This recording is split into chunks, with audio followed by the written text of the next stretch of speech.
अभी विपक्ष के नेता का भाषण होगा, उसका सदन के नेता माननीय मुख्यमंत्री का होगा। सबसे आग्रह ये है कि जब ये बोलें इधर से कोई डिस्टर्ब ना करे, जब नेता बोलें इधर से भी कोई नहीं बोले, फिर बोलेंगे तो फिर मेरे अब उचित नहीं होगा। ऐसा सबको सावधान कर रहा हूँ। माननीय विपक्ष के नेता, विशेष रूप से आपके लिए खड़े नहीं होंगे आज।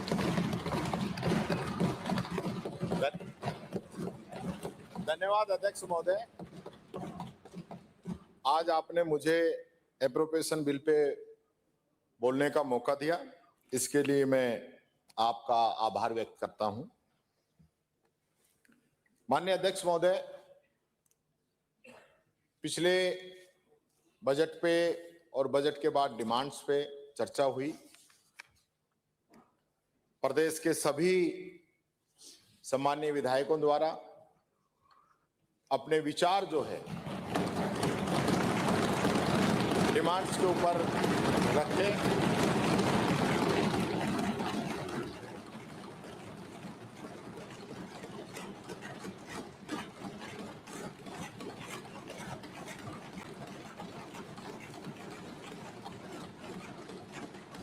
और काफी सार्थक चर्चा इसमें निकल के आई। मुझे आज उम्मीद है कि जो डिमांड्स पे चर्चाएं हुई,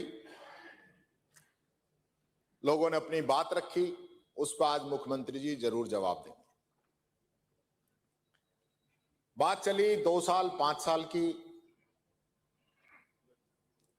उस दिन मुख्यमंत्री जी ने स्वयं चैलेंज स्वीकार किया कि मैं 2 साल बनाम 5 साल पे आपसे डिबेट चाहता हूं। ऑन रिकॉर्ड है, वही बात तय हुई थी। फिर आपने प्रस्ताव ये क्यों पारित करवाया कि 2.25 साल और बजट 24, 25, 26 पे चर्चा।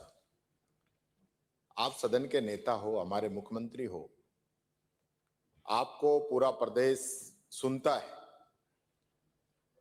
और आपके सिरमुख से कही हुई कोई बात और बाद में चेंज हो और चेंज होने के बाद में हमें सदन से जाना पड़े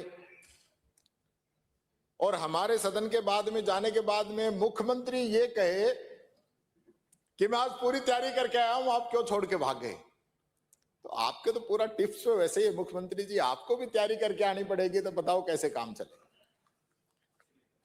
2 साल बनाम 5 साल पे एक शेर याद आ गया मेरे को कि भाजपा की सरकार ने इस राजस्थान का भट्ठा बैठा दिया, मिटानी थी गरीबी, गरीब को मिटा दिया। ये हकीकत है आपकी। माननीय अध्यक्ष महोदय, सरकार ने पहले ही साल में एक विज्ञापन छपवाया और विज्ञापन का जो शीर्षक था, 1 वर्ष परिणाम उत्कर्ष। आपको पता है, थोड़ी बहुत हिंदी मेरे को भी आती है, कि उत्कर्ष शब्द जो है वो संज्ञा है। जब परिणाम की संज्ञा बताने के लिए, उसकी विशेषता बताने के लिए विशेषण का प्रयोग करना था, तो विशेषण का प्रयोग नहीं किया आपने, उत्कर्ष की जगह उत्कृष्ट आता। माननीय अध्यक्ष महोदय, उत्कृष्ट आता भी ये कौन बनाता है आपके ये विज्ञापन? जो हिंदी हिंदी हिंदी करते हो, वही बात है कि हिंदी हिंदी हिंदी, भारत माता की बिंदी। आप विशेषण का ही प्रयोग सही नहीं कर पा रहे। मैंने आपने जो 2 साल बनाम 5 साल का चैलेंज दिया, मैं आपकी हिम्मत की तो दाद देता हूं, हिम्मत की तो दाद देनी पड़ेगी, क्योंकि हां, ऐसा कोई आदमी कर ही नहीं सकता। यानी ऑन रिकॉर्ड आपके बजट के साइज 2 साल के, हमारे 5 साल के बजट के साइज, सारे आंकड़े, और फिर आप मेरे कहावत याद आ गई साहब। गांव में एक आदमी था, वो आया और आके उसने 10,000 रुपए दिए घर वालों को। तो उनका ये कहां से ले आए? बोलो शरत जीत के आया हूं। बोला अच्छा, किस चीज की शर्त थी? कि मैंने कहा 2 और 2 5 होते हैं। अरे बोलो ये तो यार भाई 2 और 2 तो 4 होते हैं। तो उसने एक थप्पड़ मारा कि 2 और 2 5 होते हैं। वो नहीं माना, एक थप्पड़ और मारा कि 2 और 2 5 होते हैं। वो नहीं माना, उसकी अच्छे से कुटाई कर दी। तो बोला पता क्या होता है? बोला हाँ 2 और 2 5 ही होते हैं। तो बोला ऐसे ही वो मानना था जिससे मैं शरत जीत के आया हूं। तो आप जो है ये जबरदस्ती बनाने वाला काम करो तो आपकी मर्जी है। यानी कि आपने बजट घोषणा आपकी कॉलेजों की, बिल्डिंगों की, सब कुछ मिला के 80 भी नहीं है, और आपकी 2 साल की उपलब्धि आप बता रहे हो 180। तो भाई ऐसे तो हम कहां तक जीत सकते हैं आपसे, या आप खुद समझ सकते हैं। माननीय मोदी जी आ रहे हैं कल, और व्यवस्थाएं जिस प्रकार से की जा रही हैं, यानी कि जो चलती बस सवारियां लेके चल रही हैं। एक में तो हमारे एमएलए साहब थे हाकम अली जी, वो बस को रुकवा दिया वहीं कि अब ये जयपुर नहीं जाएगी। इन्होंने कहा भाई विधानसभा चल रही है, मुझे जयपुर जाना है, विधानसभा पहुंचना जरूरी है।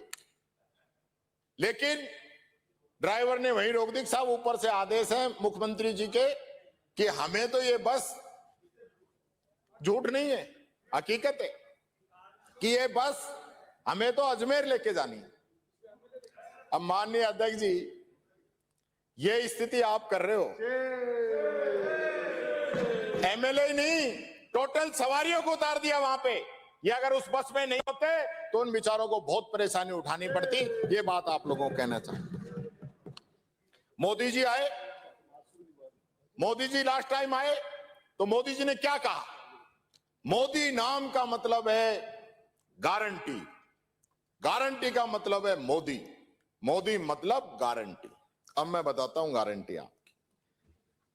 मोदी जी आए चित्तौड़गढ़ की एक रैली के अंदर 2 अक्टूबर 2023, और उन्होंने कहा, क्योंकि आप डरते थे कि कांग्रेस राज के अंदर मुख्यमंत्री जी ने तो कह दिया एक भी स्कीम बता दो, लेकिन वो स्कीम मैं आपको बताना चाहूंगा।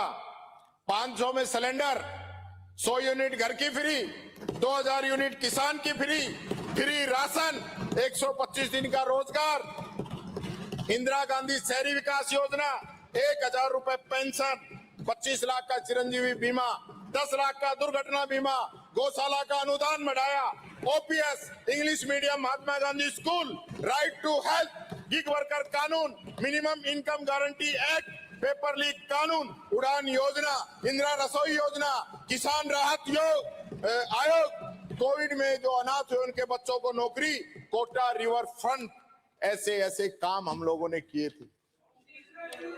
एक काम गिना दो, एक काम गिना दो जो जनता जानती हो, एक काम गिना दो, और हमारा एक एक काम पूछ लो, जनता बताएगी। और इन्हीं स्कीमों की वजह से मोदी जी ने यह घोषणा की कि हमारी सरकार बनने के बाद में कांग्रेस सरकार की जनहित योजनाओं को बंद नहीं किया जाएगा। तो मोदी की गारंटी का तो कर दिया आपने वही आज। हालत यह है कि आपने जो मोदी का जो गुब्बारा फोड़ा है, या तो ट्रंप ने ही फोड़ा था या आपने फोड़ा है। मोदी की गारंटी की जो हवा आपने निकाली है ना, वो मैं बताता हूं। राइट टू हेल्थ लागू नहीं किया, गिग वर्कर कानून लागू नहीं किया, राजीव गांधी स्कॉलरशिप जो विदेश के लिए थी आधी संख्या कर दी, इंदिरा रसोई नाम बदल दिया, संख्या आधी कर दी, इंदिरा गांधी स्मार्टफोन योजना बंद कर दी, शहरी रोजगार गारंटी योजना लगभग बंद कर दी, चिरंजीवी बीमा योजना भुगतान नहीं कर रहे हो, आरजीएचएस का भुगतान नहीं कर रहे हो, और 100 यूनिट बिजली जो हम फ्री दे रहे थे, एक आदमी नया नहीं जोड़ा है। और पीएम सूर्य घर, बहुत बड़ी बड़ी बातें हो रही है। मंत्री जी बता दो 2.25 साल में कितने लोगों को दिए, बता दो।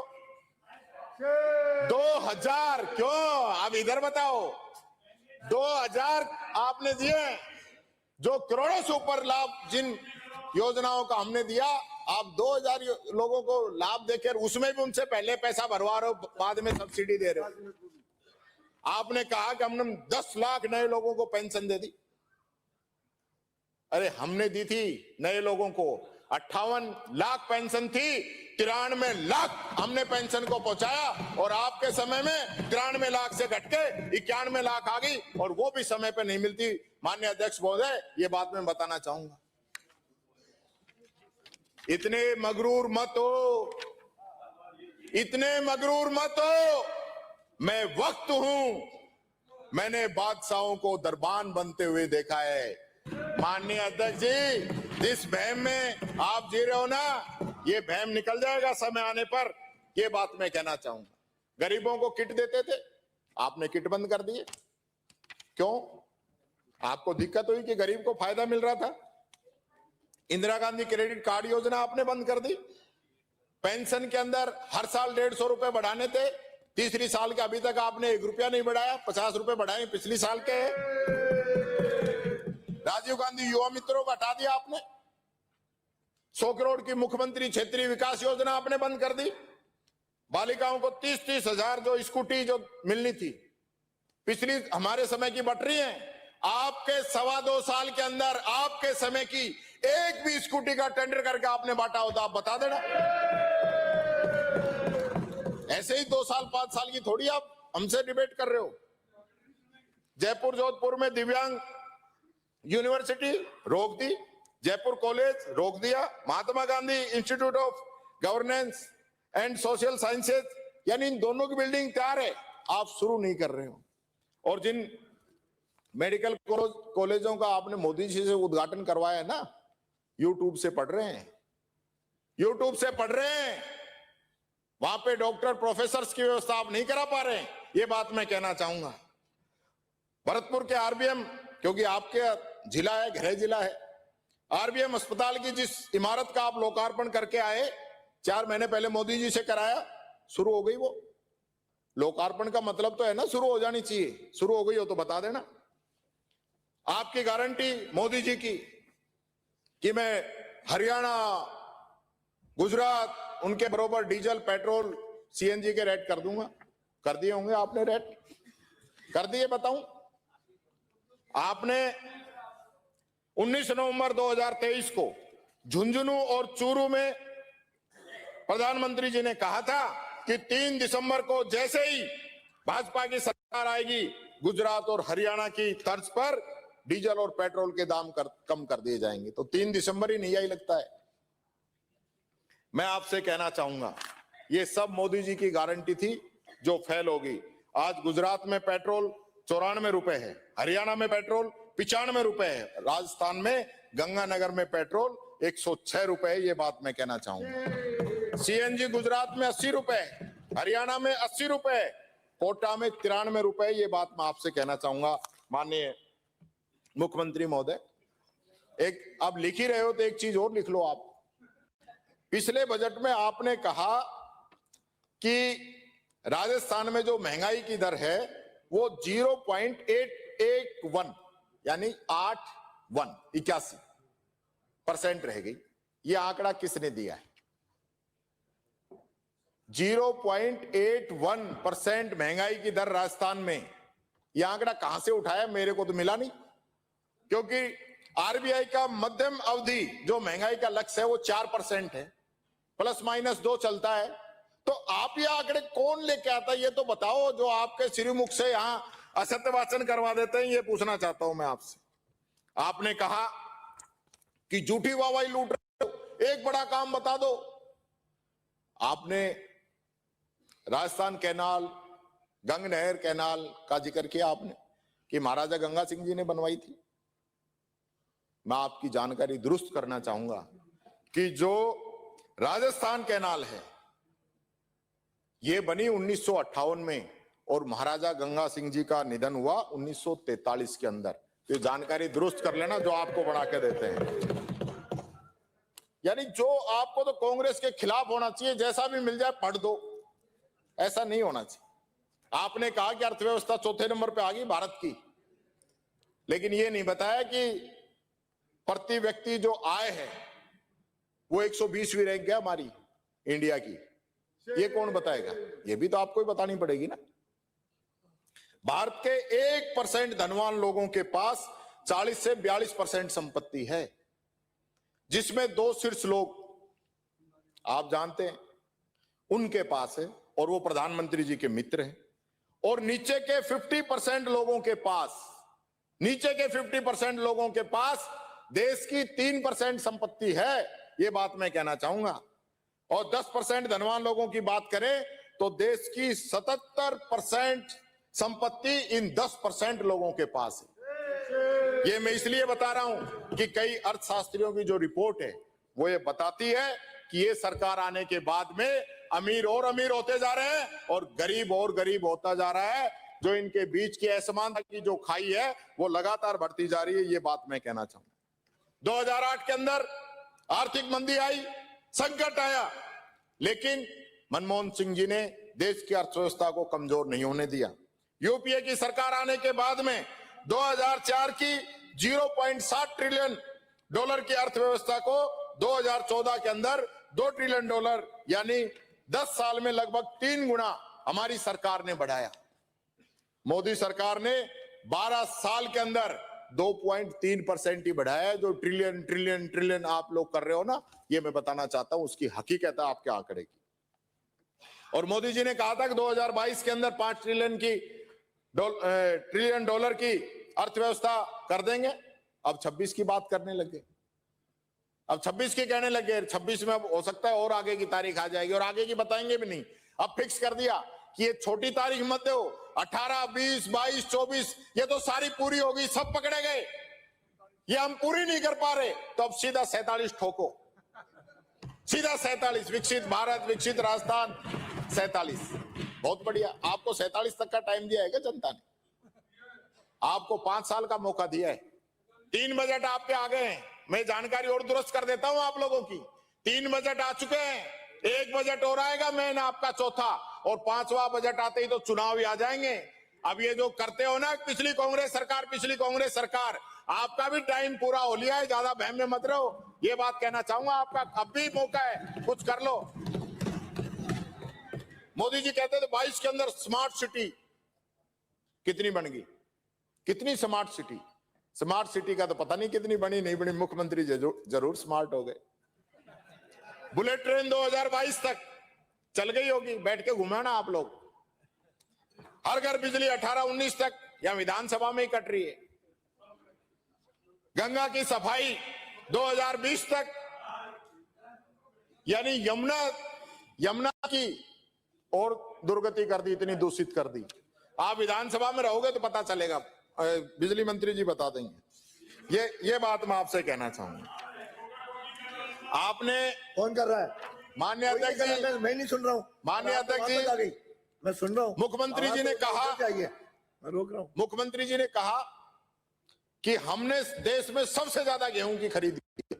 अब ये आंकड़ा पता नहीं कौन आपको लाके दे देता है देश में। और ये और कहा आपने कि मेरे पड़ोसी जो मुख्यमंत्री हैं आसपास के, वो कहते हैं भाई तुम गेहूं पे बोनस ज्यादा देते हो, इसलिए हमें भी दिक्कत होती है, आप बोनस मत दो। ये बात आपने कही लास्ट टाइम।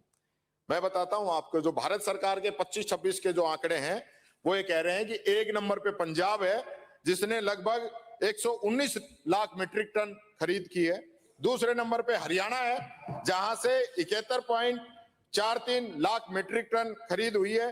तीसरे नंबर पर मध्य प्रदेश है, जहां लगभग 77.74 लाख मीट्रिक टन की खरीद हुई है। और आप कहां हो? चौथे नंबर पे, चौथे नंबर पे। और पंजाब के 20% के अंदर आप हो। आपने खरीद की है राजस्थान में 21.37 लाख मीट्रिक टन।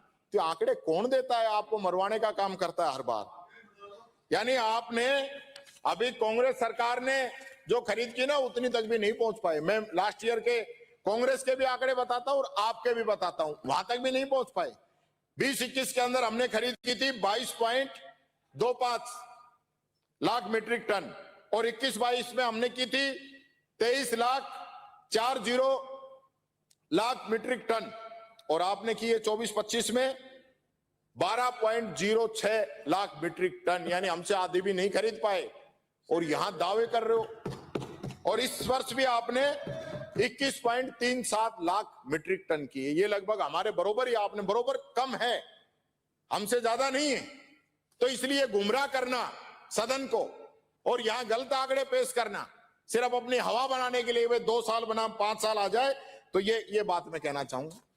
अब हम बात करें एमओयू की, 35 लाख करोड़ के एमओयू आपने किए थे।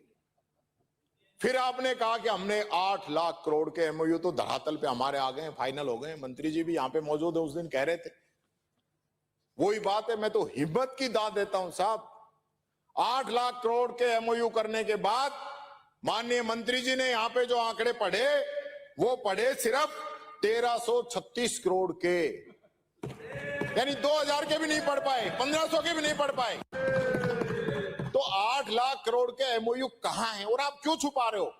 हमारी हर बार जो है 5-7 मिनट इसी में चली जाती है, गिने 60 मिनट मिलती हैं, उसमें 5 मिनट इसी पे हमारी निकल जाती हैं। आप ये आंकड़े सार्वजनिक कर दो ना, टेबल कर दो, आज बोलो जब टेबल कर देना कि ये पकड़ो भाई 8 लाख करोड़ के हमने कर दिए, ये 35 लाख करोड़ के हमारे पाइपलाइन में। माननीय मंत्री जी ने कलाकंद का जिक्र किया, कलाकंद तो पहुंच गया होगा, मैंने कलाकंद तो भिजवा दिया। इन्होंने कहा कि अलवर का जो कलाकंद है वो बहुत प्रसिद्ध है और आपने जो है कलाकंद बनाने वाले जो है हलवाई बना रखा था। पहली बात तो हलवाई भी बहुत मानी हुई चीज है, हलवाई को हल्के में मत मांगना। हाँ, पर मैं आपसे पूछना चाहता हूं कि इस डबल इंजन सरकार ने उस हलवाई का नाम बदल के क्या किया, ये बता दो आप। हलवाई का आपने क्या बना दिया, ये बता दो आप। उस हलवाई को आपने क्या बना दिया? हमने तो, कांग्रेस ने तो हलवाई को हलवाई रखा, पर आपने क्या रखा? क्योंकि मंत्री जी बहुत काबिल हैं, मंत्री जी की उस दिन स्टाइल हमने देखी, मंत्री जी ने तो देश का नाम रोशन किया हुआ है, लेकिन यहां के मंत्री जी फंस गए। अभी परसों क्वेश्चन था, बजट घोषणा 30 करोड़ मंत्री जी को दिए, अभी 1 करोड़ कुछ, वहां तक पहुंच ही नहीं पा रहे। टारगेट कैसा होगा, बजट घोषणा पूरी कैसे होगी? और इसी प्रकार से आप जो है आरसीए के चुनाव नहीं करा रहे, क्यों नहीं करा रहे? आरसीए के चुनाव होने चाहिए ना, 2 साल हो गई। अच्छा, संसदीय मंत्री जी कह रहे हैं ये तो छोड़ो, इसको मत बोलो, यानी कि क्यों आरसीए बाहर है? आज जो वहां पे खर्चा किया जा रहा है, राजस्थान सरकार कर रही है, राजस्थान का पैसा खर्च क्यों हो रहा है? आप बताओ ना, आप चुनाव क्यों नहीं कराना चाहते? वहां 10-10 हजार पास बट रहे, कहां बट रहे आप? यानी बीसीसीआई आप पे बैन लगाने की बात कर रही है, आप चुनाव नहीं कराना चाहते? मंत्री जी, मुख्यमंत्री जी, दोनों से ही कह रहा हूं, कराइए। और अब तो और भी तगड़ा काम कर दिया आपने, क्योंकि पिछली बार भी आपने शायद खेल मंत्री जी को ही बाईपास कर दिया था, अब तो इसको ट्रस्ट बनाने की प्लान कर दिया आपने। आरसीओ ट्रस्ट बनाकर देवस्थान विभाग में उसको रजिस्टर्ड कराना चाहते हैं। ये नई चीज, नई बात कहां से निकल के आ रही है, हमारी तो समझ से बाहर है। यानी 2 साल से तो एमएलए का आप क्रिकेट का मैच नहीं करा पाए, आज तीसरी बार में भरी है, और आरसीए का भी नहीं करा पा रहे। ये तो आपकी हालत है, फिर 2 साल 5 साल कैसे लड़ाई लड़ेंगे? माननीय मुख्यमंत्री जी, ये बात मैं आपसे कहना चाहूंगा। देखोगे तो हर मोड़ पे मिल जाएंगी लाशें, देखोगे तो हर मोड़ पे मिल जाएंगी लाशें, ढूंढोगे तो इस शहर में कातिल नहीं मिलेगा। ये आपकी सरकार है या आपके सरकार का मॉडल है? ढूंढोगे तो हर रास्ते, हर गली मोहल्ले में मिल जाएंगे विकास के रास्ते, और आंखें बंद करोगे तो कुछ भी नहीं मिलेगा इस हिंदुस्तान में। क्या बात! मैं एक बात बताना चाहूंगा, यहाँ एक माननीय सदस्य ने अपनी बात रखी थी, उसी पे ही कह देता हूं कि जो अपने ही सदन के चेहरे को पहचान ना सके, कि जो अपने सदन के चेहरे को पहचान ना सके, वो आवाम की तकलीफों का मिजाज क्या जाने। विधायक ही रहे गुमनाम उनकी नजरों में, विधायक ही रहे गुमनाम उनकी नजरों में, जनता का हाल कौन जाने। तो सदन में अच्छा शायर हो बनते जा रहे हैं। ये एक शायर का उत्तर सुनेंगे, शायरी हो गए तो ही साहब मेरी बात सुनो, ये ऐसा शायर सुनाते हैं वो कहीं नहीं होता, कोई किताब में नहीं है, कोई रिकॉर्ड में नहीं है, नहीं कहीं जुड़ता है, न आगे से नहीं कहीं पीछे से, नहीं कहीं चौपाई। विधानसभा में मिल जाएंगे कई चेहरे, ढूंढोगे तो विधानसभा में मिल जाएंगे कई चेहरे, आंख मूंद के चलोगे तो एक्सीडेंट में मिल जाएंगे कई चेहरे, राजस्थान को देखोगे तो यहाँ पर हमारे जैसे मिल जाएंगे कई चेहरे। क्या बात है, जमा नहीं, थोड़ा सा अड़का रह गया मामला। राम का नाम लबों पे था। अरे नहीं बैठो, नो मिच्छा बोला तो मैं 10 बार कह चुका हूँ, फिर आपका भी नाम उसमें आ जाएगा, तो मुझे मत कहना आपका नेता बोल रहा है। थोड़ा पानी ले। राम का नाम लबों पे था, दिल में बाजार बसा बैठे, गो की छाया में अपने मतलब का दरबार सजा बैठे, धर्म की चौखट रोती रही, इंसाफ कहीं दिखाई नहीं, तख्त के नशे में लोग खुद को अवतार बना बैठे, खुद को अवतार बना बैठे। ये बात कहना चाहूंगा। आपने साक्षी स्कीम का, शासकीय जो अपनी स्कीम थी उसका जिक्र किया वित्त मंत्री जी ने। आपने कहा कि हम आपसे ज्यादा जो है कर्ज लेके आए हैं। भारत सरकार जो है एक शासकीय स्कीम के तहत बिना ब्याज के कर्ज देती है, जो 50 साल में वापस लौटाना होता है। इस स्कीम की जो शुरुआत हुई वो 2020 में ही हुई थी, और जब ये स्कीम शुरू हुई तो टोटल पूरे देश का ही जो लक्ष्य था वो 15,000 था। दूसरे साल जो लक्ष्य था वो भी इसका लगभग 15,000 के आसपास ही था। लेकिन आपके समय में ये साइज जो है बढ़कर इसका 1,50,000 करोड़ रुपए हो गया। आप अब तो डबल इंजन की सरकार है ना, मुख्यमंत्री जी कह रहे थे मैं पैसे बहुत लेके आता हूं, दिल्ली जाता हूं जब, ये आप पैसे लेके आए, मैं बताता हूं आपको। इन इतने 15,000 ही फंड होने के बावजूद 2021 में राजस्थान नंबर 1 था, सबसे ज्यादा फंड लेके आया था उस स्कीम के अंदर। 21-22 में दूसरे नंबर पे था, 23-24 और 22-23 में चौथे स्थान पे था, और अब आप बताओ कौन से नंबर पे हो। इन 2 साल में आप जो है 19,000 करोड़ रुपए लेके आ पाए हो। हम लेके आए 20% और आप लेके आए 6%। ये बात मैं बताना चाहूंगा। अब तो डबल इंजन की सरकार है, ये उसी को मिलता है जहां प्रोग्रेस दिखाई देती है। आप लोगों को कोई नजर नहीं आ रहा, आपको सिर्फ डबल इंजन पुकारना है। आप 2 साल में 19,000 करोड़ लेके आए हो, और हम जो है 15,800 कुछ करोड़ लेके आए थे, और आपका नंबर अब छठा है, जो हम पहले दूसरे पे रहते थे।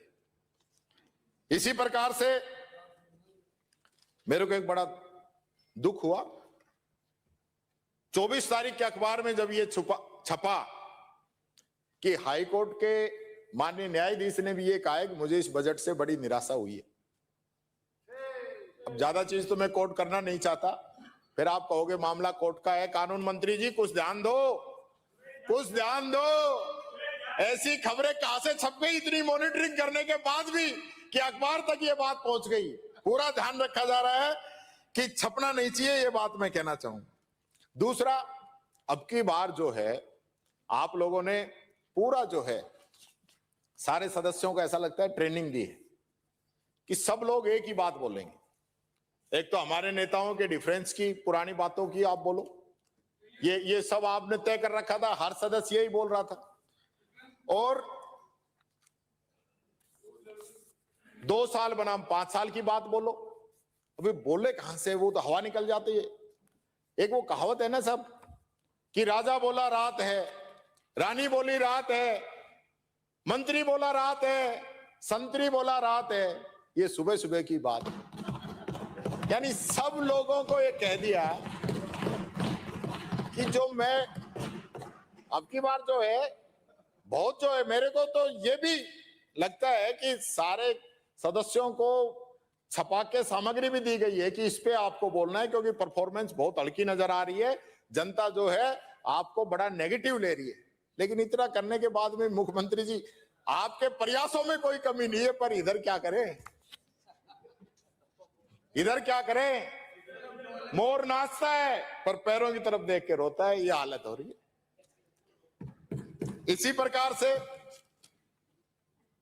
आपने 2 साल 5 साल की बात करी थी, मैंने आंकड़े देखे तो तारबंदी, फार्म पॉन्ड, आयुष मिशन, मुख्यमंत्री किसान सम्मान निधि योजना, इनमें हो सकता है आप लोगों ने ज्यादा दिया होगा हमसे। किसान सम्मान निधि भारत सरकार की थी, आपने 6000 की घोषणा की थी, पर कभी 500, फिर 500, फिर 1000 ऐसे करके आपने 3000 रुपए इसके अंदर दिए हैं। और स्कूटी वितरण जो आप कह रहे हो आपने ज्यादा किया है, वो भी हमारे समय की थी, टेंडर वेंडर खरीद सब हमारे समय की थी। ये कुछ आप कह सकते हो। बाकी और भी तो इतना बड़ा बजट है और इतना बड़ा प्रदेश है, उसमें क्या किया है वो बताओ आप। यानी 5 साल के कामों की 2 साल से तुलना, वो तो ठीक है, लेकिन हमारे आखिरी के 6 महीनों की समीक्षा 2.25 साल में नहीं कर पाए हो। 2.25 साल में उन 6 माह के कामों की समीक्षा नहीं कर पाए हो आप। बात करते हो बड़ी बड़ी, ऐसे बात करने से काम नहीं चलेगा। और अब की बार तो वो एक फिल्म आई थी नायक, अनिल कपूर के पास फोन आता है और अनिल कपूर तुरंत जो है सारे जो है जनता की सुनता है और उस पर कार्रवाई करता है। और वो लगता है कि वो 8 करोड़ वालों को जिनको टेंडर दिए उन्होंने कहा होगा कि साहब आप तो ऐसे करो।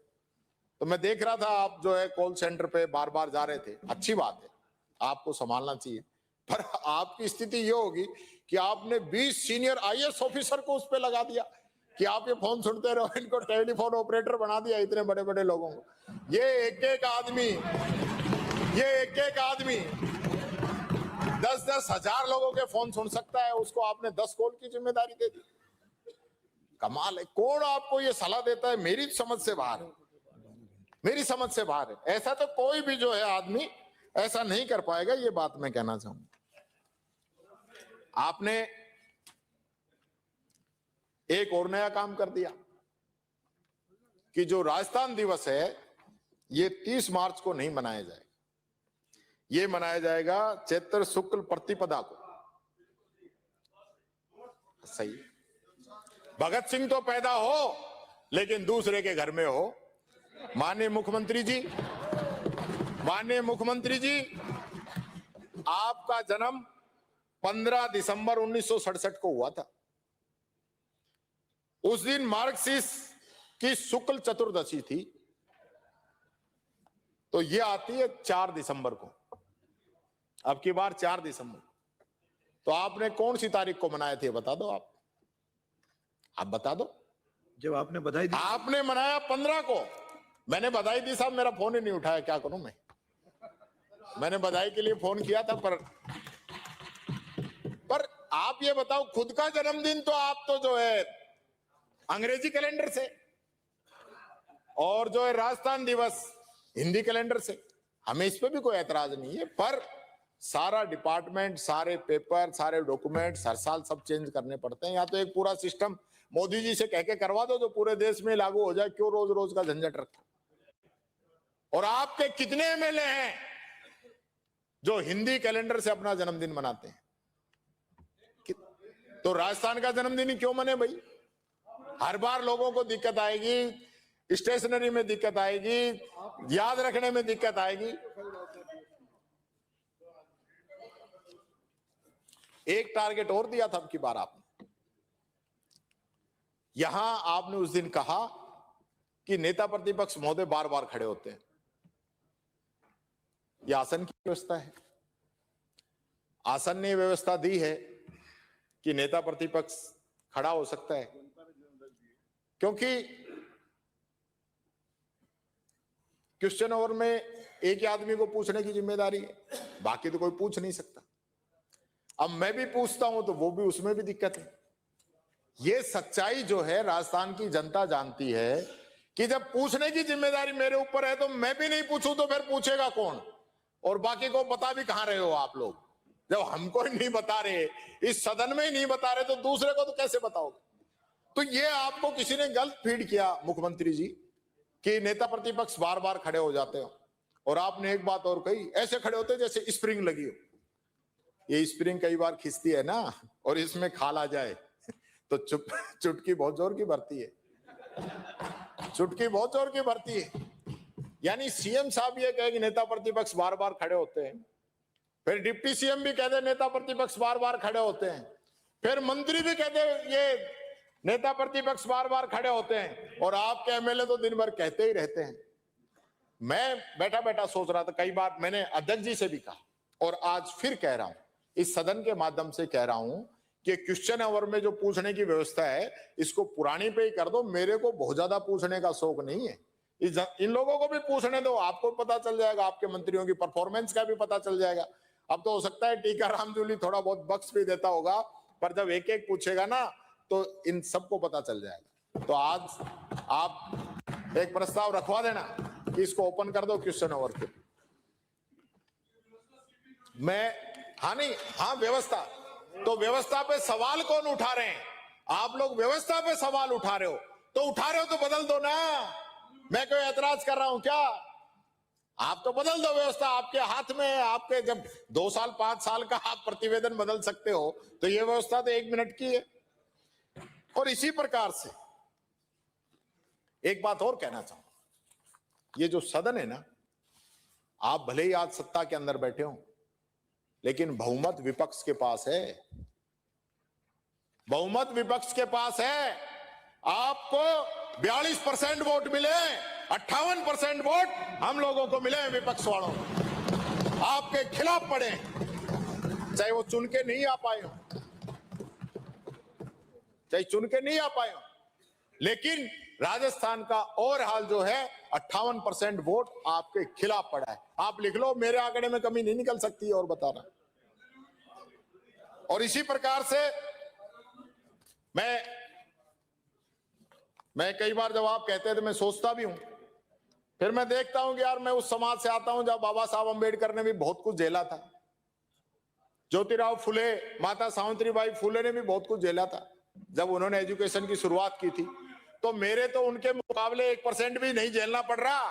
तो आप जितनी मर्जी मुझे टोकने का काम करो, रोकने का काम करो, इस सदन की गरिमा को कमजोर करने का काम करो, लेकिन मैंने अपने आप से वादा किया है कि मैं जनता की बातों पे, जनता की आवाज को, जनता के लिए यहां झुकने का काम नहीं करूंगा, जनता की आवाज उठाऊंगा।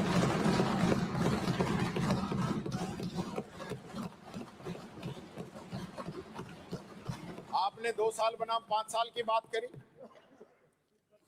कितने विधायी कार्य किए आपने? कितने बिल लेके आए हो? कितने विधेयक आए? इस पे भी तय करोगे? हाँ, खूब आए, मैं बता रहा हूं। हमारे माननीय अध्यक्ष महोदय 5 साल में 109 अधिनियम कानून बने, 135 बिल विधेयक हम लेके आए, और आपके 2 साल के अंदर 24 अधिनियम कानून बने हैं और 31 बिल विधेयक आप जो है लेके आए हो। तो हो गया आपका, हो गया 2 साल बनाम 5 साल। और आप कह रहे थे ना मुख्यमंत्री जी, किस स्कीम में इतने नंबर, इस पे पहले पे, इस पे दूसरे पे, इस पे तीसरे पे, पूरे देश के अंदर। यानी कि आपकी हालत तो ये है, आपके कलेक्टर फर्जी फोटो लगाकर पुरस्कार उठा रहे, फर्जी फोटो लगाकर कलेक्टर। ये शासन है, सुशासन है, प्रशासन है, कमाल है भाई। कि जनता फकीर थी, सच की रोटी मांगती फिरती रही, वो ख्वाब के सिक्कों से अपना हिसाब चुकता करते रहे। ये बात मैं आपको बताना चाहूंगा। आप आजकल चश्मे पे बड़ा जोर दे रखा है, चश्मे पे बड़ा जोर है आपका, क्योंकि मेरे भी चश्मा है, आपके भी चश्मा है। अब हो सकता है आपके तारक मेहता का उल्टा चश्मा लग रहा हो सकता है, क्योंकि जब मैं मेरे इस चश्मे से देखता हूं तो मेरे को पूरे राजस्थान के वो मंजर नजर आते हैं जहां भिवाड़ी के अंदर लोग पटाखा फैक्ट्री अवैध रूप से बारूद बना रहे तो उसके अंदर जल के मर जाते हैं। वो शायद आपके चश्मे से नहीं दिखे होंगे आपको। वो 9 लोग दलित नाबालिग बिहार के 3-3 लाख रुपए देके कितने दिन के अंदर तो उनका डीएनए टेस्ट हुआ है और आपने उनको फ्री कर दिया। किन लोगों की वजह से उनकी जान गई, किस पे कार्रवाई हुई, कौन पुलिस के अधिकारी थे जिनकी मिली भगत पे वो फैक्ट्री चल रही थी, और आपके अधिकारी और कर्मचारी जो जनप्रतिनिधि वहां बात करने जाते हैं उनसे क्या व्यवहार कर रहे हैं। अगर एक सुशासन देने वाला मुख्यमंत्री देखे तो आज तक उन लोगों को सस्पेंड कर चुका होता। क्या उन 9 लोगों की कीमत, क्या है उनकी जान की कीमत, उनका जवाब कौन देगा? कौन देगा? वो अपना पेट भरने के लिए राजस्थान के अंदर आए और राजस्थान के अंदर अपनी जान गंवा के उनकी डेड बॉडी तक उनको नसीब नहीं हुई, वो कंकाल बन के चले गए। वो आपको इस चश्मे से दिखाई नहीं देगा। यहां हाईवे के ऊपर 13 लोगों को डंपर ने कुचल दिया, क्या मुआवजा दिया आपने उनको? आपको इस चश्मे से दिखाई नहीं देगा। एसएमएस के अंदर जो लोग अपनी जान बचाने के लिए आए थे उनको वहां जलना पड़ा, वो अपनी जान नहीं बचा पाए। एक महीने तक उनको मुआवजे के लिए बैठे रहना पड़ा। ये चश्मा उतार के देखो मुख्यमंत्री जी, जैसलमेर के अंदर 30 लोग बस के अंदर जिंदा जल गए। आपके विभाग की किन अधिकारियों की लापरवाही थी? कितने 30 लोगों की जिंदगी की क्या कीमत मानते हो आप? कितने लोगों पे एक्शन होना चाहिए था? पूरा सिस्टम चेंज हो जाना चाहिए था। लेकिन आप उनको मुआवजा तक जब दिया, जब मैं और पूर्व मुख्यमंत्री जी जोधपुर हॉस्पिटल में चले गए और हमने बात की उसके बाद, और उसमें भी आपने एक बहुत बड़ी जो है कमी रखी कि आपने उसको फिक्स कर दिया कि एक परिवार में 3 से ज्यादा अगर लोगों की मौत हुई है तो उसको 5 लाख 15 लाख से ज्यादा नहीं मिलेंगे।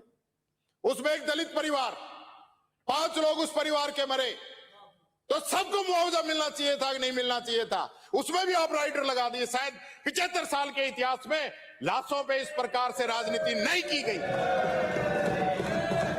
वो आपको इस चश्मे से नहीं दिखेगा, वो आपको इस चश्मे से नहीं दिखेगा, दिख भी नहीं सकता। आपको वो दलित, वो पीड़ित, वो कमजोर लोग, वो युवा जो नौकरी की तलाश में दर दर भटक रहा है, वो बेरोजगार भत्ते के लिए जो लोग रोजाना भटक रहे हैं, वो भी आपको नहीं दिख रहे होंगे। पेंशन की हम बात कहते हैं, अब आपने डाल दी होगी, मैंने 2-3 महीने में देखी नहीं। लेकिन जब सदन शुरू हुआ उससे पहले आप हर महीने पेंशन नहीं दे पा रहे थे। 2-2, 3-3, 4-4 महीने तक गरीबों को भटकना पड़ रहा है। जो अच्छा काम किया, मैं उनकी तारीफ करता हूं। उन्होंने हमारा बनाया हुआ अधिनियम हमारा ही है, योजना कांग्रेस की है, नाम जोड़ने का अधिनियम कांग्रेस का है, उसके अंदर उस व्यक्ति ने अच्छा काम किया, अच्छे नाम जोड़े। वो अनाज जो मिलता है और पेंशन जो मिलती है, उस गरीब का घर चल जाता है। मुख्यमंत्री जी, हो सकता है आपको मेरी ये बातें अटपटी लगेंगी, लेकिन उस गरीब के लिए तो यही उसकी रोटी है। तो ये चश्मा जो है, ये चश्मा आपको बदलना पड़ेगा। मेरे चश्मे बदलने से काम नहीं चलेगा, क्योंकि मैं तो हकीकत देखता हूं। और मैंने ये जो चश्मा जो है ना, ये तो मजबूरी में लगा रखा है। मेरे थोड़ा नंबर डाउन हो गया तो पढ़ने में थोड़ी दिक्कत आती, इसलिए लगा रखा है। लेकिन आपके पास इस प्रदेश के मुख्यमंत्री की जिम्मेदारी है। आप इस सदन के नेता हो, आपके सदन के नेता होने के नाते आपकी जिम्मेदारी है कि आप बिना किसी पक्ष विपक्ष के, आप हमें पर्सनल काम मत करना, आप किसी एमएलए का मत करना, आप अपने अपने को कर दो पर्सनल। लेकिन अगर राजस्थान की जनता की कोई बात कोई भी विधायक लेके आता है, चाहे वो किसी भी पक्ष का हो, किसी भी दल का हो, वो काम होना चाहिए, क्योंकि हम लोग राजस्थान की जनता के लिए आपसे उम्मीद रखते हैं। आपने यहां पत्रकारों के लिए घोषणा की, आपने लागू कर दी क्या? आप ही के द्वारा घोषणा की गई थी।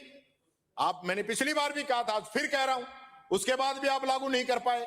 और एक बात और कह रहा हूं, ये पिछले बार आपने जो एप्रोप्रिएशन बिल पे जो घोषणाएं की थी ना, जरा वो भी मंगवा लेना और टेबल कर देना कि जो घोषणाएं आपने की उनकी क्या स्थिति है। आप ही के अधिकारी आपके घोषणाओं की जान निकालने में तुले हुए हैं, और जो आप घोषणाएं करते हैं वो सारी पूरी नहीं होती।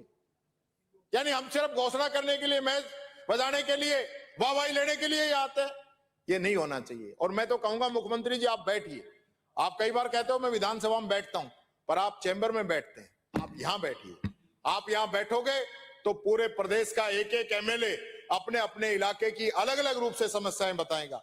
आपको पूरी चीजों की जो है जानकारी होगी। वैसे तो आपको पूरी जानकारी, मैं आपके जानकारी पे कोई उंगली नहीं उठा रहा, लेकिन अगर आप यहां बैठेंगे तो उस हकीकत से आप वाकिफ होंगे।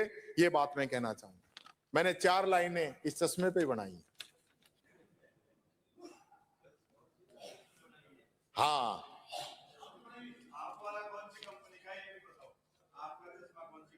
भाई मेरे को तो पता ना है, 2200-2300 रुपए को है। अकेले में पूछ लेना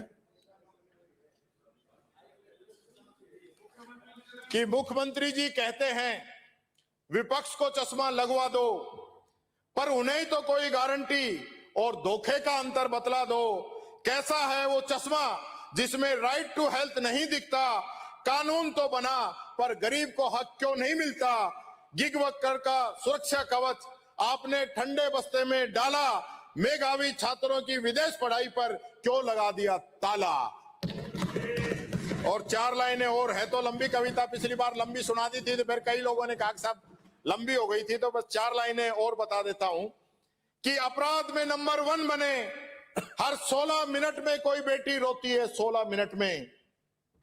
थाने के सामने कत्ल और गुंडे मांगते सरेआम फिरौती हैं। ईंट पुरानी है साहब, बस आपने रंग लगाया है।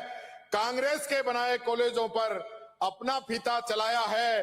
काम से ज्यादा क्रेडिट का उत्पादन जहां पर होने लगे, समझो मुख्यमंत्री आवास कि समझो अब मुख्यमंत्री आवास श्रेयगढ़ होने लगे, श्रेयगढ़ होने लगे।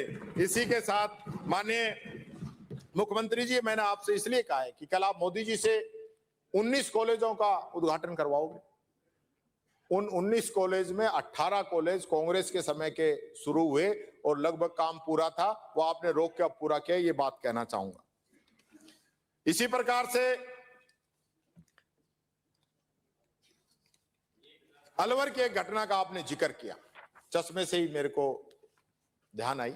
आपने कहा कि वो चश्मा कहां है जो अलवर की घटना नहीं दिखती। अलवर की घटना जो थी, हमारे समय में हमने सीबीआई को केस भेजा था, वहां तो आपकी सरकार थी, लेकिन आपने उसको एक्सेप्ट नहीं होने दिया। अब मैं फिर कह रहा हूं, क्योंकि इसमें मेरे एक भाई की बात भी खराब हो रही है। अलवर से आने वाले माननीय सदस्य ने वहां घोषणा की थी कि हमारी बीजेपी की सरकार आएगी और मैं इसकी सीबीआई जांच करवाऊंगा और दूध का दूध पानी का पानी करूंगा।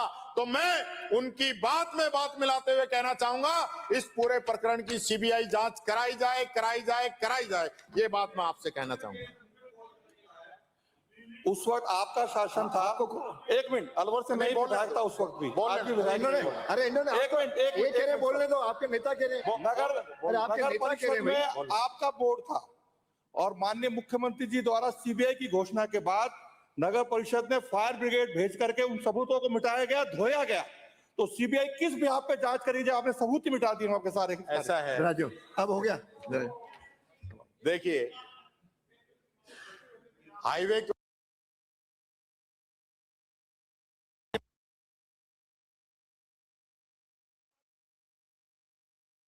उस अभियुक्तों को बचाने में आपने महत्वपूर्ण भूमिका अदा की थी उस वक्त, और नगर परिषद का बोर्ड आपका था। आपने सबूत मिटाए, फायर ब्रिगेड से उन सबूतों को धोया गया। हम जवाब मांग रहे कि क्यों धुलवाया जाए? सीबीआई को जांच थी। माननीय मुख्यमंत्री जवाब देंगे। बैठो बैठो बैठो, बैठिए बैठिए बैठिए। माननीय अरे सक्षम है जवाब देने के लिए। माननीय अध्यक्ष महोदय, माननीय अध्यक्ष महोदय, मैं इसलिए कह रहा हूं क्योंकि एक कहावत है कि थोथा चढ़ा बाजे घना। डबल इंजन सरकार थी, हम काम नहीं कर रहे थे। सीबीआई के उस समय हमने तो लिख के भी भेज दी, आप करा देते। और मैं तो आज भी कह रहा हूं, कि इसकी सीबीआई जांच होनी चाहिए। मैं तो आपकी हमें यहां मिला रहा हूं। मैं को इसको सारे सबूत फाइलों के अंदर हैं। माननीय मंत्री जी जवाब दे दीजिए। मुख्यमंत्री जी, अब आप ये सोच लो कि मैं इस बात से हम बच जाएंगे, वो बचने वाली बात नहीं। आपने वादा किया था उस मूक बधिर बच्ची से, इसलिए मैं कहना चाहूंगा कि आज सदन के नेता जब अपनी बात रखे तो उसकी सीबीआई जांच की घोषणा करे। और अगर सीबीआई जांच की घोषणा आप नहीं करते हो और सही जांच नहीं करते हो, पहले वाली जांच रहती है, तो मैं कहना चाहूंगा जिन जिन लोगों ने कांग्रेस पे और टीकाराम जूली पर आरोप लगाए उन लोगों को माफी मांगनी चाहिए जनता से। ये बात मैं कहना चाहूंगा। आपने देवास योजना की पिछले बजट में कही कि हमने देवास योजना का इतना बड़ा फंड कर दिया। आप महामहिम कटारिया जी से पूछ लेना, वो बता देंगे कि देवास परियोजना के अंदर कांग्रेस ने क्या किया, आपकी सरकार ने क्या किया। इतना ही काफी, ये बात मैं आपसे कहना चाहूंगा। माननीय अध्यक्ष महोदय, अभी तो टाइम है। हाँ अभी है अभी तो एक फाइल भी रखी है, आपके 10 मिनट और हैं। हाँ कोई दिक्कत नहीं है मेरे पास, आराम से आपका होगा उतना ही मैं। नहीं आप आराम से बोलो। हाँ माननीय मुख्यमंत्री जी, उस दिन उस पर वापस आऊंगा। पहले एक बात, मुख्यमंत्री जी ने जो कहा उस दिन, आपने एक बार एक जोर की बात कही कि राजस्थान के सीधे साधे लोग हैं, जब तक ऊंट खड़ा रहता है जब तक उसको रेत नहीं दिखती। तो मुख्यमंत्री जी, मैं किसी व्यक्ति की बात नहीं कर रहा, आपने ये बात बोली थी कि मैं किसी व्यक्ति की बात नहीं कर रहा, मैं प्रवृत्ति की बात कर रहा हूं। उस प्रवृत्ति की जो कुर्सी पे बैठते ही बदल जाती है और कुर्सी जाते ही ज्ञान का ग्रंथ बन जाती है, ये आपने कहा था। और मैंने जब देखा कि भाई हमारे इतने आदर्शवादी मुख्यमंत्री हैं तो थोड़ी सी हिस्ट्री इनकी निकाली जाए। मैंने एक बार कहा भी था, आपने एक बात तो मेरी मानी, मैंने कहा ट्वीट जो है डिलीट मत करना पुराने, तो आपने नहीं किए। तो 9 नवंबर 2021 का एक आपका ट्वीट आपको बताता हूं, जब आपने लिखा था, जब लगभग सभी बड़े राज्य डीजल पेट्रोल पर वैट घटा सकते हैं तो भला राजस्थान के मुख्यमंत्री की ऐसी क्या हठ धर्मिता है, आखिर वो जनता को राहत क्यों नहीं देना चाहते। ये आपका ट्वीट था। तब ऊंट बैठ गया, खड़ा है, ये आप ही जानो। अभी राजस्थान में 19.30% वैट और हरियाणा में 16% वैट, गुजरात में 14.9 वैट प्लस 4% डाउन रेट व वैट सेस है। मैंने पहले भी आपको इसमें काफी चीजें बता दी थी। और इसी प्रकार से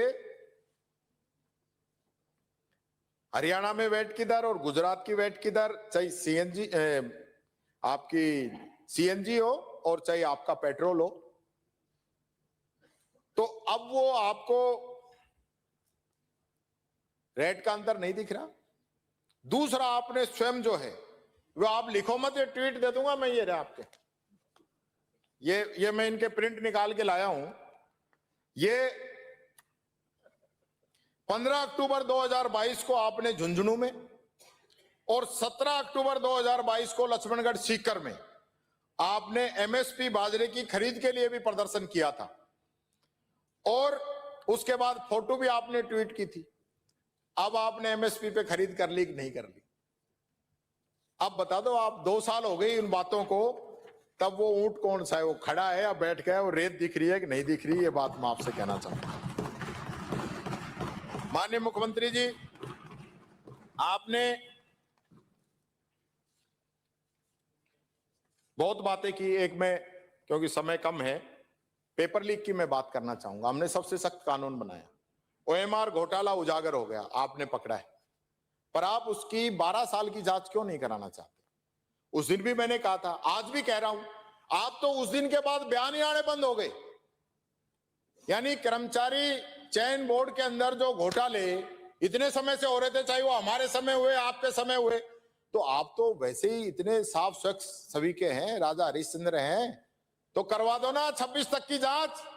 जब तक वो लोग पकड़े गए हैं तब तक की जांच करा दीजिए।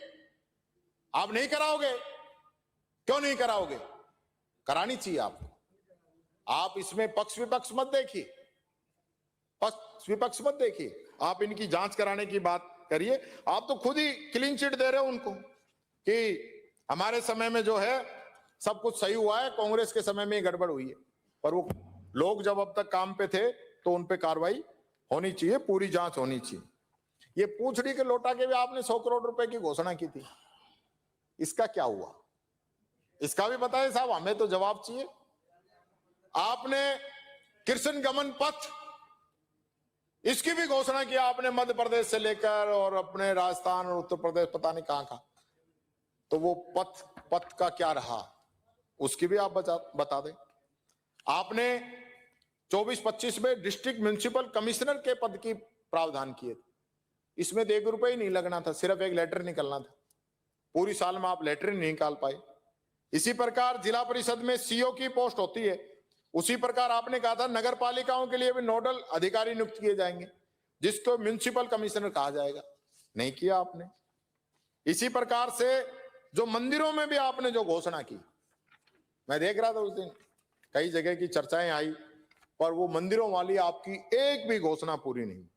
आपने महाराणा प्रताप के लिए 100 करोड़ की बात कही थी, उसमें 2,83,000, 2 साल बजट हो गए, 2 साल,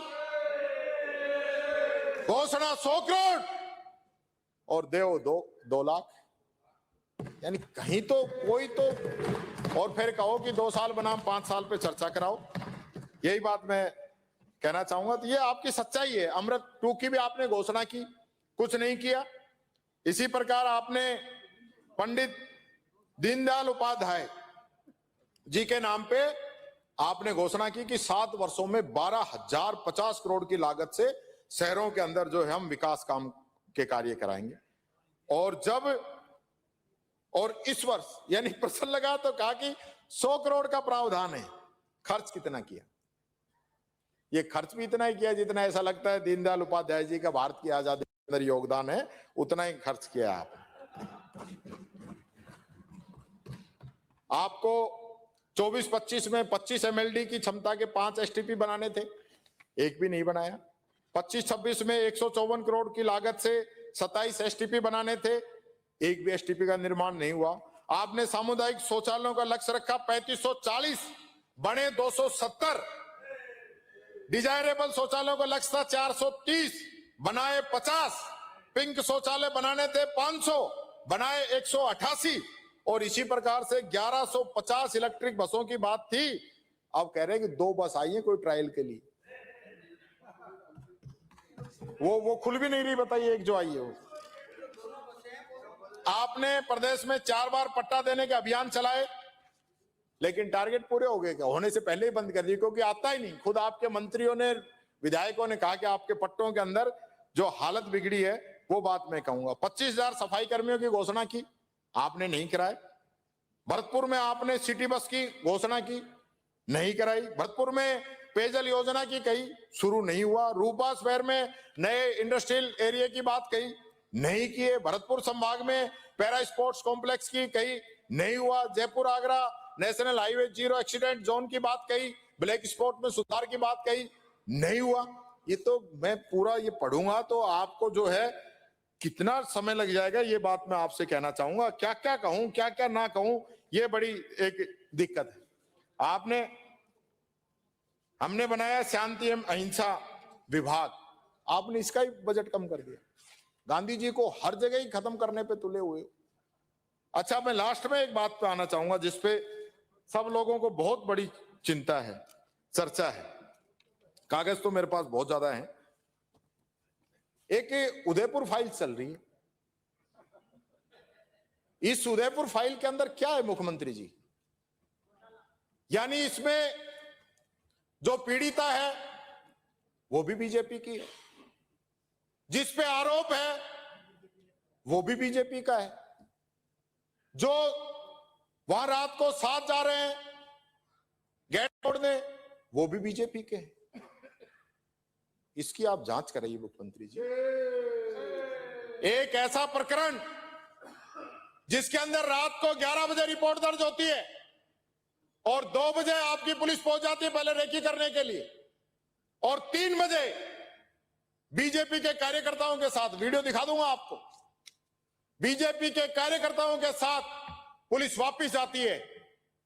सब बल हथौड़े लेके लोग जाते हैं, बिना लेडीज पुलिस के जाते हैं, और जाके उस गेट का, घर का दरवाजा तोड़ा जाता है और उस आरोपी को अरेस्ट किया जाता है, एएसआई जांच करता है, एएसआई डीएसपी को फाइल भेज देता है, डीएसपी भी दूसरे सर्किल का लगा दिया जाता है। और मुख्यमंत्री जी आपको तो पता ही नहीं है, दिल्ली से सीधा आईजी को फोन जाता है, जयपुर को तो पता ही नहीं है कि हो क्या रहा है।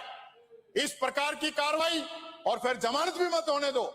सारी डीवीआर, सारे वहां से सीसीटीवी कैमरा, वहां से जो मोबाइल उन लोगों ने जब्त किए, कहां है वो? पुलिस जब भी कार्रवाई करती है माननीय अध्यक्ष महोदय, वो सारे वीडियो उनको ई साक्ष्य पे उसी समय अपलोड करने होते हैं। आप बता दीजिए अब तक अपलोड क्यों नहीं हुए? क्या ऐसा राज है, क्या ऐसा सच है जो आप दबाना चाहते हैं? कौन वो लोग हैं जिनको आप बचाना चाहते हैं? ये एफस्टीन फाइल तो छोड़ दीजिए, उससे भी बड़ी फाइल है। मैं इस सदन की मर्यादा रख रहा हूं, नहीं तो एक एक की परतें यहीं खुल जाएंगी। ये बात मैं कहना चाहूंगा। आप भले आदमी हैं, आप भले आदमी हैं, सच्चाई का साथ देना चाहते हैं तो इस पूरे प्रकरण की जांच कराइए। और कौन कौन ऐसे लोग हैं, चाहे बीजेपी का ही क्यों ना हो, उनके खिलाफ कार्रवाई होनी चाहिए। क्या बीजेपी के लोगों का यही कृत्य रहेगा? जिस प्रकार की स्थिति बनी है, मैं इसको बहुत गंभीर मानता हूं। ऐसे व्यक्तियों को सख्त से सख्त जो है सजा होनी चाहिए। और क्योंकि समय हो गया मेरा, मैं एक दो लाइन कहना चाहूंगा कि जिस तबाही से लोग बसते थे वो सरेआम हो रही है। अब अजमत मुल्क की सियासत के हाथ नीलाम हो रही है। माननीय सदस्य, मुख्यमंत्री जी बैठे, माननीय सदस्य, मुख्यमंत्री जिस तबाही से लोग बसते थे वो सरेआम हो रही है। अब अजमत मुल्क की सियासत के हाथ नीलाम हो रही है अब। और अंत में माननीय अध्यक्ष महोदय, दो लाइनों के साथ, क्योंकि होली भी है, मैं सभी सदन के साथियों को भी, प्रदेशवासियों को भी होली की बहुत बहुत बधाई और शुभकामनाएं देता हूं। और चार लाइनों के साथ कहना चाहता हूं, जो चश्मे वाली बात आपने कही कि नजर बदलिए मुख्यमंत्री जी, आईना दिखाना हमारा काम है। नजर बदलिए मुख्यमंत्री जी, आईना दिखाना हमारा काम है। इस सदन में बहुत लंबा भाषण ना हो, इस सदन में बहुत लंबा भाषण ना हो, ये मेरा पैगाम है। जनता तो हिसाब लेगी ही, कि जनता तो हिसाब लेगी ही। आपकी झूठों की टोली है, अब सच का रंग चढ़ेगा, अब सच का रंग चढ़ेगा। बुरा न मानो, होली है, होली है, होली है। धन्यवाद। अब मानिए सदन के एक सेकंड, होली का आप ही शायरी बोल रहे हो? हाँ, शायरी का जवाब, एक सेकंड।